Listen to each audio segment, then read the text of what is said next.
Bagaimana tips agar kita berjiwa muda dalam mencari ilmu Ustadz, walaupun kita sibuk dengan berbagai aktivitas keseharian kita Ustadz? Al-Imam Ahmad rahimahullah mengatakan, menuntut ilmu itu minal mahbarati ilal maqbarah. Menuntut ilmu itu sejak awal sampai kita dimasukkan oleh Allah ke dalam kubur. Ada ungkapan dalam bahasa Arab yang senantiasa diajarkan kepada kita, utlubul ilma minal mahdi ilal lahad. Menuntut ilmu itu sejak kita di buayan, sejak kita sejak kita kecil di buayan, sampai kita masuk ke liang lahat. Jadi tidak ada kata finish, tidak ada kata berhenti untuk menuntut ilmu.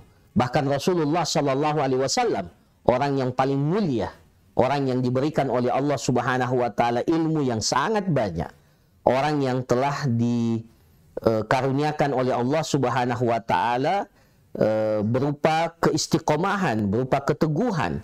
Bahkan beliau maksum, beliau maksum, dijaga oleh Allah Subhanahu wa taala dari ketergelinciran, dari perbuatan dosa.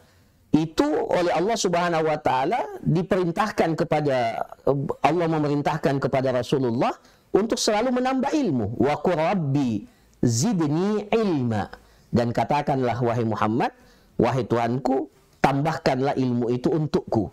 Jadi tidak ada kata di mana kita ini berhenti untuk menuntut ilmu. Meskipun usia kita sudah tua, katakanlah sudah lewat, tetapi kita harus memang tetap berjiwa muda di dalam menuntut ilmu.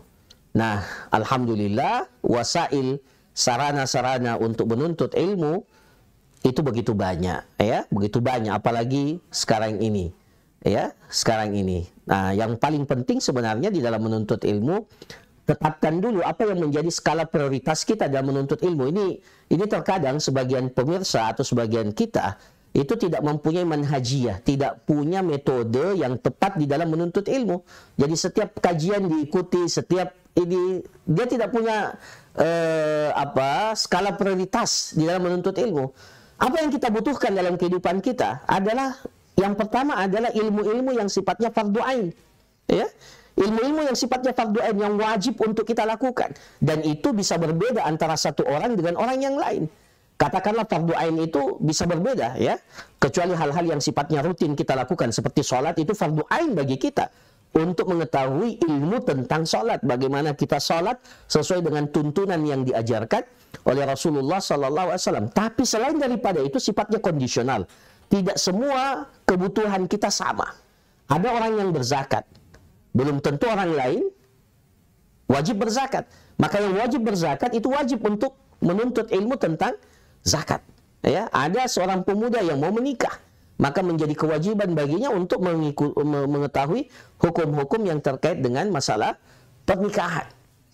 Artinya bahwa semua kehidupan kita ini, sebuah lini dalam kehidupan kita ini membutuhkan ilmu. Maka seharusnya semangat itu tetap kita jaga, dan tentunya di antara hal yang perlu untuk kita lakukan selain kita berdoa adalah tentunya membersamai orang-orang yang sekali lagi bersama dengan orang-orang yang semangat menuntut ilmu, berusaha untuk menjaga rutinitas,